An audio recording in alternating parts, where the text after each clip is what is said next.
Hi, everyone. Thank you for coming today, and I'm going to follow up on something that's really on purpose with what we just heard. I would like you to ask yourself a question, which is, what is life success for you? How do you define it? We just heard someone talking about, many metrics about success. We all have different metrics. But what is your definition of it? Is it about making a lot of money? Is it about having big social media accounts? Is it about having a big company? Is it about happiness or leadership? I want to tell you a very personal story today. Many years ago, I don't know, we're supposed to have slides. Do you know if the slides are coming? No? We don't have the slides? Okay. So many years ago, I went from the city of New York. I left everything. I went to the Himalayas and I came back. And my definition of success was completely changed. So I'm going to tell you that story. In 2008, I was the CEO and the founder of a company called Totsi.com. That company was started with a friend of mine, a business partner. And that company went to 200 employees. We raised over $40 million in 3 years. I thought we were already successful. A few years later, I was on stage across the river again to receive the Entrepreneur of the Year award. And that day, Forbes made an article about our company saying that we were the most promising company in the United States, the top 8 promising company in the US. There was just one problem with the story, is that I didn't find happiness in it. We were on top, we raised money, we had everything, we were leaders, but one of the big things that was missing, that I never asked, was life purpose.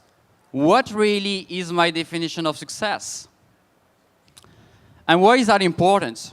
A lot of the leaders that I work with today, CEOs, entrepreneurs, have sometimes a lot of success, but sometimes they come to me and they say, Guillaume, I don't understand, I'm 50 years old, I built 3 companies, I raised a lot of money, but I'm not happy.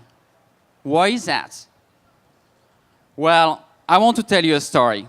In 2013, I left my company, I left 200 employees, I left my life behind, and I went to the Himalayas.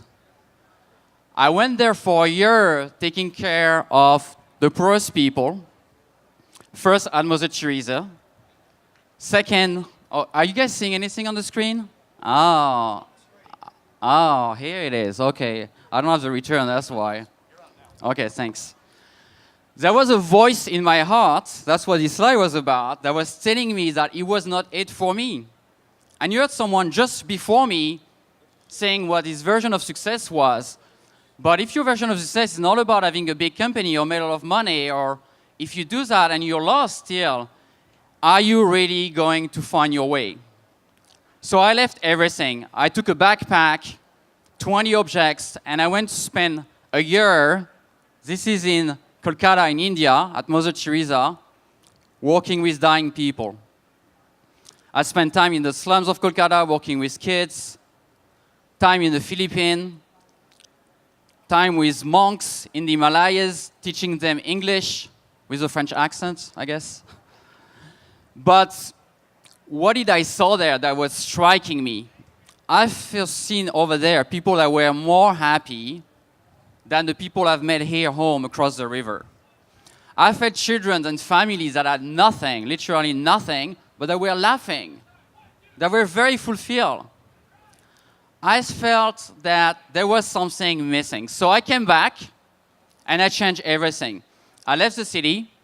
This is where I live now, a couple of hours from New York. And I come in the city every other week for my clients. And I came back with a new compass, a compass that was rooted in my heart, where personal inquiry, silencing the mind, and finding a connection with myself was way more important to find what was my next idea, what is my next startup, what should I do, was more important than networking and going online and talking to too many people. I found that I could find that purpose inside me. So I would like to do a small experience today, and we did that on another stage a few months ago. I would like you to take a minute or 30 seconds and close your eyes for those of you who are listening and put your hands on your heart, your left hand, not your right hand. I'll tell you more why after. And I know on the photo is the right hand. And close your eyes and think for 1 second. Ask yourself the question, what do you want? And you're asking your heart. You're not asking yourself.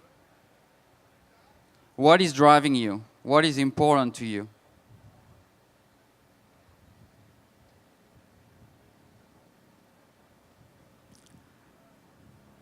Well, I never asked that question. And I looked for success, happiness, leadership, life purpose, all over there, but never in there. So why is that important? In fact, struggle is real. Aaron just mentioned it. You have a lot of people, in fact, if you read the press and you Google it, CEOs that are very successful, entrepreneurs that are going through very rough time. Like really rough time, even when they are successful. And that's what was striking to me when I came back. I realized my story was very common. In fact, in 2012, the year I left, 2 entrepreneurs in New York City committed suicide because they could not raise money. So what was that? I was like, you know what, we need to change that. So today I work with clients and CEO that I bring on personal journeys to find what is their calling, what is their heart is telling them. And why is that important? Because a lot of the real leadership comes from inside. I don't think you can really be a great leader if you can manage 200 people, but you cannot manage your stress. You maybe have 1,000 employees. I have one of my clients like that, but he cannot manage the way he talks to his own wife. So if you cannot deal with that one person that you see in the mirror in the morning and you cannot manage exactly what this wants, how can you pretend managing exactly where you have to go in your life and your employee? So I developed a set of tools for helping people doing that, and I go around the country talking about it. But also I open a center upstate where I bring people there to recharge and to find that calling, because it's never too late.